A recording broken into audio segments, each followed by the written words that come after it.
Hello and welcome to World Youth Day Central. I'm Pedro Guevara Mann. And I'm Sheridan Eichler, and it's day 0 of World Youth Day. Yeah, things haven't quite begun yet. The events officially begin tomorrow, day 1, with the opening mass. But there are lots of things happening today. We're here in the Love and Life site.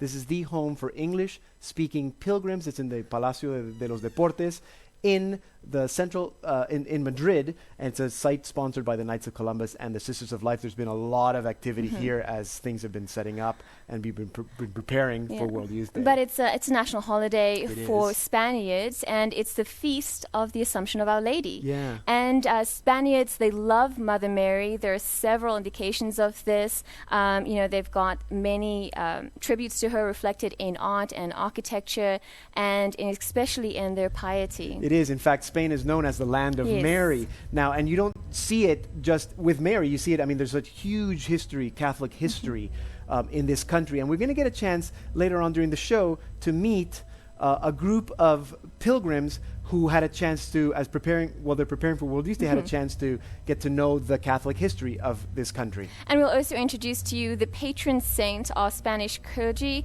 And an interesting fact about him is that he was brought up on charges in front of the Spanish Inquisitor on closing the gates of heaven to the wealthy. Very interesting. And you're also going to get a chance to meet the Salt and Light team, because it's not just the two of us. So all of that and more is coming up, so don't go anywhere. His feast day is celebrated on May 10th. He is known for celebrating Mass with great devotion and reforming the Spanish clergy. Meet Saint John of Avila, your World Youth Day saint.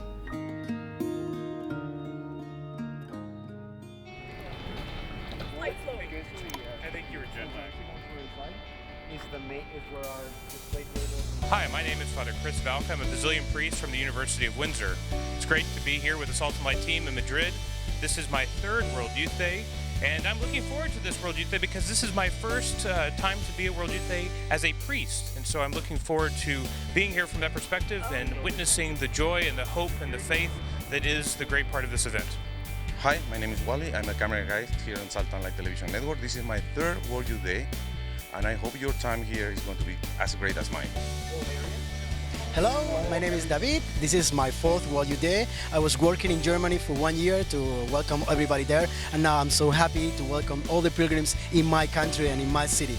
Bienvenidos a España. Hi, I'm Cyprien Fusco. I'm from France. This is my 2nd World Youth Day, and I'm really happy to present to you the World Youth Day coverage in French. Hi, my name's Danielle. I'm an editor with Salt and Light Television, and this is my 1st World Youth Day.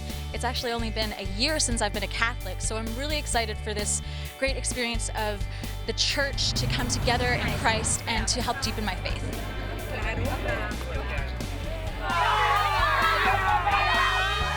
I'm Dave LaRosse, a cameraman with Salt and Light TV, and I'm traveling through the days of the Diocese and World Youth Day with Star of the Sea Parish from White Rock, BC. Hello, my name is Joshua. I am the webmaster for Salt and Light. This is my 3rd World Youth Day. In Sydney, I worked as a graphic designer, and my hopes for this World Youth Day are to sleep more than I did the last one.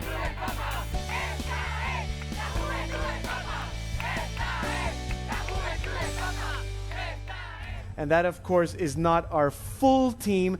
We're here, but there are 3 people missing. One is our technical director, Javier, without whom any of this would not be possible. Javier has been busy setting up, so he wasn't there to introduce himself. And we also were joined today by a young seminarian from Quebec. His name is Francis Denis. Francis Denis. He's going to be helping us with our French coverage. And, of course, our CEO, Father Thomas Rosica. Father Thomas Rosica, who's very busy all the time. He's somewhere in the building right now. I'm sure occupied with something very, very important. And you are a World Youth Day veteran, Pedro? I am. This is going to be my 3rd World Youth Day. I worked for over almost 2 years on World Youth Day Toronto with the national committee there. I was the artistic director of World Youth Day in Toronto. And I was then in Sydney with the Salt and Light coverage. And a funny thing is that just before going to Sydney, I had been accepted into the permanent diaconate program of the Archdiocese of Toronto. So after going to Sydney, I began that formation process, and now I'm here in Madrid, and my ordination will be next year. So I'm feeling that that these two World Youth Days are kind of sort of framing my journey towards that part of my life. But you, Sheridan, are you're a newbie. You're a World Youth. This is your first World Youth Day. Yes, I'm really excited about it.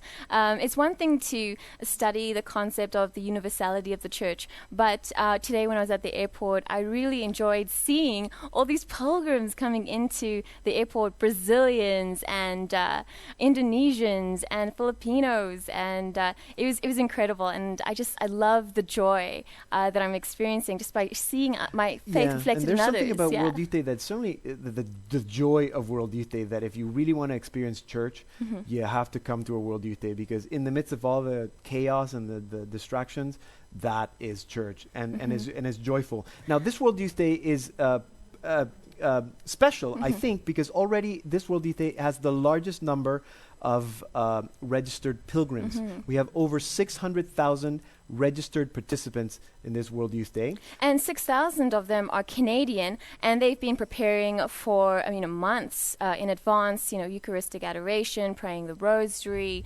social meetups, faith sharing, and we got a chance to meet one of the largest delegations coming out of Vancouver. This is my first World Youth Day, and I'm excited for everything Catholic. Adoration, music, Mass with the Pope, obviously, and just the opportunity to grow deeper in my faith and develop a stronger and more powerful relationship with Christ. As a seminarian, I guess what World Youth Day gives to me is that it really it strengthens my vocation. It gives me, my spirit, such a lift to see so many youth from all over the world gather to celebrate Christ. This is my first World Youth Day, and I'm very excited. I'm looking forward to getting closer to God, getting away from all the distractions in this life, and building my faith in God. I'm just so excited to be around so many young people as they embrace Christ in such a new way, and I'm very, very delighted to be meeting the Holy Father. It's going to be an overwhelming experience, and I can't wait for this incredible faith journey. My vocation was born, in a way, in World Youth Day in Toronto. So, in a way, it's a form of reaffirming on my vocation and seeing other young people be happy about being Catholics. I'm really looking forward to spending the vigil and meeting the Pope, even though it might be from very afar, and I'm looking forward to just being in the atmosphere of a lot of young Catholics together with the same faith but very different backgrounds. Very excited.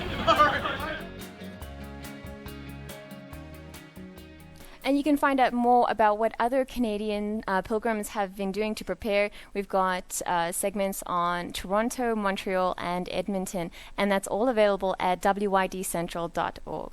Now, it's not just pilgrims who've been preparing to come to Madrid, because Spain has been preparing, and you might be wondering, especially if you've been to a lot of World Youth Days, what it's like to go to a World Youth Day. What it's like to actually have a World Youth Day come to you, rather. I know what that's like. All of Canada knows that. And somebody from Spain who is a World Youth Day veteran is joining us right now. David Diaz. You had a chance to meet David earlier with our Meet the Salt and Light team. David's been helping us greatly, but he's joining us right now. He's a Spaniard. Yes. He's a World Youth Day veteran. Welcome to World Youth Day Central. Thank you very much. Bienvenidos a España. Gracias. Gracias. My question is, what are the implications of World Youth Day coming to for Spaniards and for the city? So I have like two feelings. Like, one is exciting because, as Pedro said, I've been always prepared to go to World Youth Day, but now I want to prepare my house. When you have a guest, but I'm going to have like 1 million guests from all around the world. On the other hand, I'm worried because I want to do my best. I was really well treated in Toronto, in Germany, in Sydney, so I want to give my best for all of them. Actually, 5 minutes before, my mom just called me. She was hosting people, especially like 29 people from Kamloops in BC in Canada. Right. My mom speaks only Spanish, but she said, "Oh, it's great. They were crying because they were going. We were hugging each other. The bus has to be delayed." And I was like, "Mom, I need to go on television." "Yeah, because it's wonderful." They were laughing all the time and they were eating everything. I was like, "Okay, so this is the spirit." Exactly. That's this is exactly what it's like Yeah. to host pilgrims. And you know what? I mean, we've seen the hospitality so far. We've been here for 3 days, 4 days, Yeah. and it's been amazing. People on the bus Yes, talking to us on the tremendous. street. It's been great. And actually, it's going to be a good opportunity because now it's like Spain is in a difficult moment, also not only economical, but let's say in the moral thing. So for us Catholic, to see people, we checked this morning, we were in the bus, I was like, "Oh, you're coming from the Pope?" And you're waiting, yes, you thought that people are going to complain. "Oh, thank you, they're helpful, they're giving directions, they're super nice." No? In Spanish, we have a proverb who said, like, sometimes there's more noise than nuts. Yeah. So I think this is what's happening with the anti-Pope visit here. Like, of course, there are people against, but they're making a lot of noise. But when all this wave of people will come, like in other words, things will change and it will change this country. Yeah, I mean, people, at least those of us abroad, outside of Spain, what we hear is that Spain is a secular state, and there's this strange relationship between the Catholic Church and the dictatorships that you've had. But this is not dissimilar from what happened in Sydney. The media was very negative initially, and then things turned around. Absolutely. I think this happens at every World Youth Day. And maybe what you see in the secular media is not really reflective of what's really happening, because at least in Toronto, to a certain extent, and in Sydney, negative coverage. The coverage here hasn't been terrible. No, not that bad. Terribly negative. But as soon as the event starts, the opening mass, everything in Sydney changed, and it was positive, amazing coverage all throughout the week. And I think the same is going to happen. And I hope it's going to be the same. And as I always said, it's like World Youth Day begins for me like the next Monday when everybody's gone. Right. You have two groups: the people that has gone and visit Spain and see like, okay, these people, because even if people are against and they have opinions, we cannot say that Spain is like really deep Catholic country with roots, with everything. Actually, today is the day of the Assumption, and it's a national holiday, and there are Virgins and Virgin Mary everywhere. Yeah, so I know, it's amazing. Now, I just quickly want to ask you, because we mentioned that you're a World Youth Day veteran, so you worked for a year. Yeah, it's true. In Germany, preparing for Cologne. Yes, I was coordinating the call center, and of course we didn't sleep that much, as Joshua said in the video. But it's the experience that is going to mark my whole life, mine and all the international volunteers. Yeah, no, it's an incredible experience to host a World Youth Day. And this year, you're actually working with us, helping us out. Your help has been invaluable, and I'm sure it's going to be invaluable for the rest of the week. So thank you for joining us right now. Yes. My and pleasure. thank you for your help, David. David Diaz, a trusty World Youth Day Madrid Salt and Light volunteer. Now, everything you need to know to prepare for tomorrow's opening Mass is coming up, so don't go anywhere. Did you know that St. John of Avila's first sermon was preached in 1529 and immediately established his reputation? Crowds thereafter packed the churches at all his homilies. But he was brought before the Spanish Inquisitor and charged with exaggerating the dangers of wealth and closing the gates of heaven to the rich. His innocence was quickly proved, however, and he continued to gain renown for his homilies and went on to be a catalyst for reform. St. John of Avila, pray for us.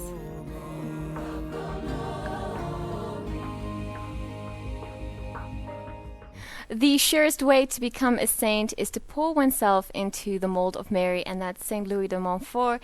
And I really believe that's true, especially for Spain, the land of Mary, because there's so many great saints that have come out of this country. Yeah, no, it's amazing. Saint Ignatius. Yes, Saint Ignatius of Loyola. They're not just saints. Can I just say they're like powerhouse saints that have changed the face of the church. Saint Ignatius of Loyola, Saint founder Domingo of the Jesuits. de Guzman, Dominicans, Saint Therese of Avila, Saint John of the Cross. He's another good one. Yes, yeah, my favorite. Saint Francis Xavier. And not just saints, but also just holy people and martyrs. Thousands of martyrs.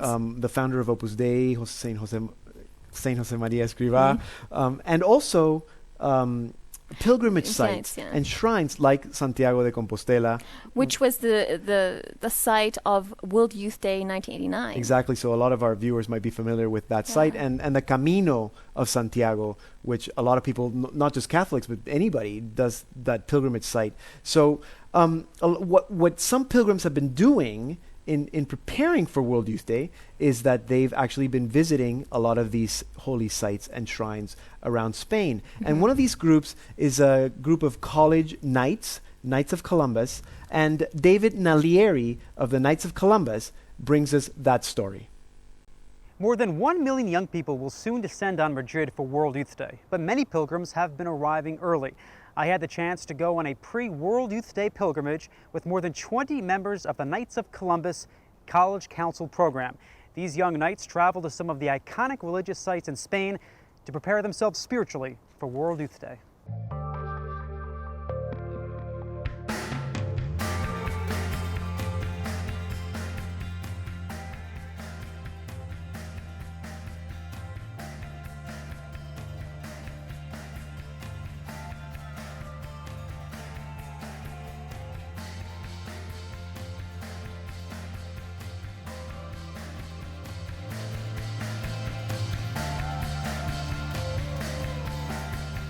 We came to Zaragoza first, the historical capital of Aragon and home to Our Lady of Pilar. It's the first recorded case of a Marian apparition, the first church in Christendom built in honor of Our Lady. The only way I can describe that church is breathtaking. I was speechless, literally speechless when I walked in. It's just the sheer beauty of it. St. James' story with Our Lady of Pilar is really instructive because at the time that the apparition took place, his apostolate here in Spain was going very poorly. They weren't making very many converts. He and his disciples with him were incredibly discouraged, and Our Lady appeared to him to give him courage and perseverance and encourage him to continue his apostolic work through a more fervent devotion to prayer, and I think we hope to offer an example to college knights. I think the value of the pilgrimage for anyone is that it gets us out of our comfort zone, and for the knights themselves, they are exposed to parts of our faith history here in Spain that they would not otherwise encounter. And so we can go to places and we can pray where others over many centuries have come to pray. And we can see how these places have a holiness, a sanctity.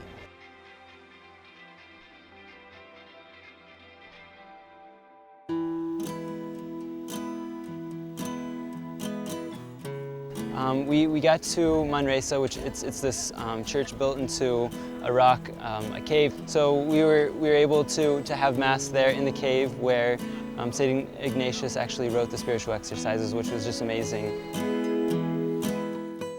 One of the things we saw was this cross cut into this soft rock with his fingernail that St. Ignatius made, and just to see palpable signs of a saint, it was really something special.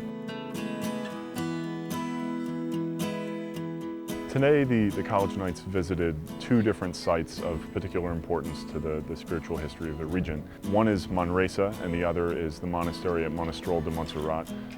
Montserrat is very important because it's the most significant Marian shrine in the region of Catalonia. It's especially important because the Black Madonna here also played a very prominent role in the spiritual development of a number of saints, including St. Ignatius himself. Before going to Manresa, St. Ignatius came here to renounce his previous military history. He offered his sword and his dagger and left them in the chapel of Our Lady of Montserrat after praying an all-night vigil. And so I think his example of chivalry and spiritual devotion is something that really speaks to us as Knights of Columbus. Just seeing some of these sites, like the Black Madonna here, seeing where St. Ignatius was spending the time in the caves, it's inspiring. And I think you get to really get a scope of just how extraordinary and large our faith is and what a great history it has.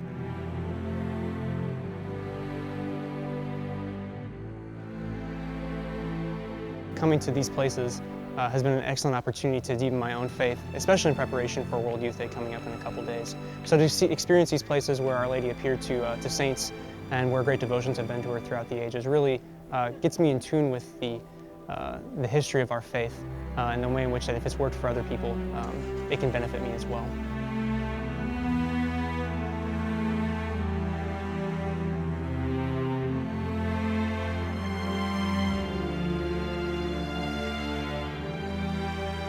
So we arrived from Burgos, where there was a Gothic cathedral this afternoon.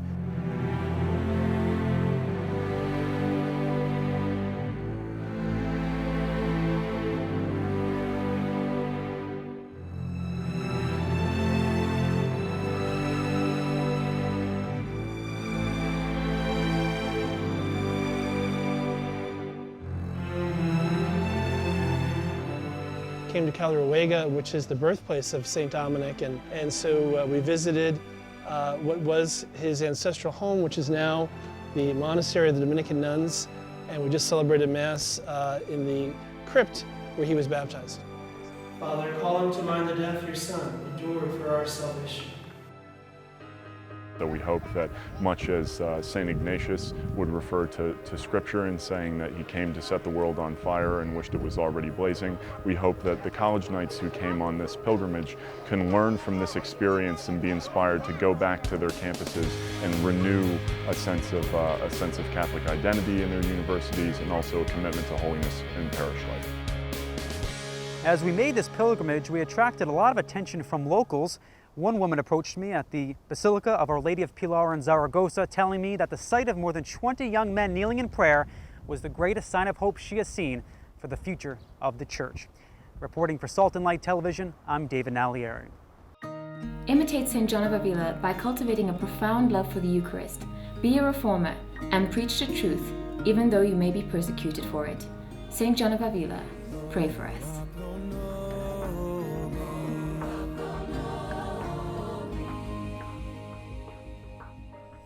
So there's a lot of anticipation around these next few days, and what do you think we can expect? Well, we can expect an amazing beginning to World Youth Day. This has been great, just leading us up to here. Of course, the main event tomorrow is the opening Mass. The Holy Father has not arrived yet. He arrives on Thursday, so he's not there, but the Mass is celebrated by the Cardinal Archbishop of Madrid, Cardinal Antonio Maria Rocco Varela. So he will be the main presider of the Mass tomorrow. But if you need to know anything about how to prepare for the Mass tomorrow, here is Salt and Light's Alicia Ambrosio to tell us all about it. I'm at Plaza Cibeles, one of the most iconic locations in Madrid. This is where Madrileños gather to celebrate all of their major events. This is where they celebrated their World Cup victory. And tomorrow night, this is where they're going to celebrate the opening of World Youth Day with the Archbishop of Madrid, Cardinal Antonio Rocco Varela. Tomorrow night's Mass will not only mark the official opening of World Youth Day Madrid 2011, but it is also dedicated to Blessed John Paul II. When the beatification of John Paul II was announced earlier this year, the World Youth Day organization decided that it was only fitting that he be included as one of the patrons of this event. So tomorrow night, pilgrims will be celebrating a Mass dedicated to him. Mass will happen here at 8 p.m. local time. Now, 8 p.m. in Madrid is still quite hot and the sun is still out, so pilgrims are being advised to gather early, bring lots of water, and use the fans that are in the pilgrim backpacks.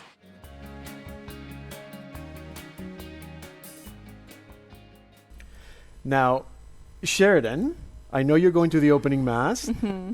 What else are you doing tomorrow? Well, I mean, every day we start with Mass as well, Yes. so I'll be doing that. And then right after that is the Canadian Gathering. Absolutely. And the Canadian Gathering is at 9 in the morning, Madrid time. We will be broadcasting that to the internet. If you're joining us on the internet on WYDcentral.org, you can tune in. That's 9 a.m. Madrid time.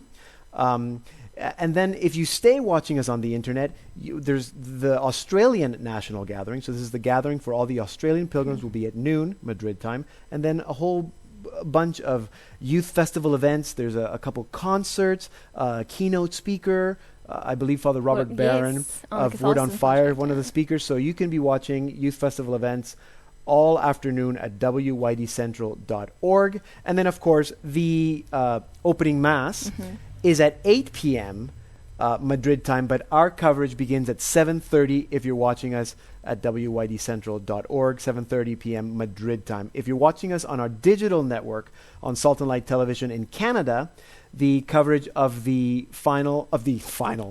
opening mass is tomorrow at 1:30 p.m. Eastern. That's 10:30 a.m. Pacific. So that's all for tonight.